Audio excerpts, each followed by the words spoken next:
Cianjur hancur semua nih, rumah hancur Cianjur. Gempa Cianjur, ratusan korban, 46 meninggal, 700 orang luka-luka. Gempa bumi hari ini pada Senin 21 November pukul 13.21 waktu Indonesia Barat yang melanda Cianjur, Jawa Barat mengakibatkan 46 orang tewas. Kabar tersebut disampaikan Bupati Cianjur, Herman Suherman. Herman mengatakan korban-korban tersebut berasal dari Kecamatan Cugenang, Warung Kondang, Cianjur, Gebrong. Gempa magnitudo 5,6 ini juga mengakibatkan kerusakan di Kabupaten Sukabumi.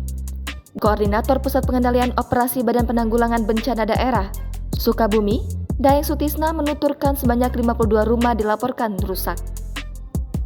Puluhan rumah terdampak gempa Cianjur itu tersebar di Kecamatan Caringin sebanyak 28 unit, Sukaraja 5 unit, Nagrak 15 unit, Geger Bitung 3 unit, dan Ciambar 1 unit. Sekolah yang rusak akibat gempa berada di Kecamatan Kadudampip, Geger Bitung, Sukabumi, dan Cicantayan. Adapun 1 unit sarana ibadah yang rusak terletak di Kecamatan Sukabumi. Pelaksana tugas Kepala Pusat Gempa Bumi dan Tsunami Badan Meteorologi, Klimatologi, dan Geofisika, Daryono menjelaskan gempa hari ini di Cianjur berpusat di darat. Pusat gempa berada 10 km barat daya Cianjur.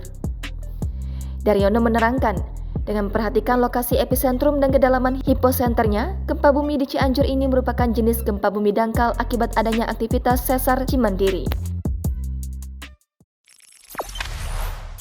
Jangan lupa subscribe, share, komen, dan like ya!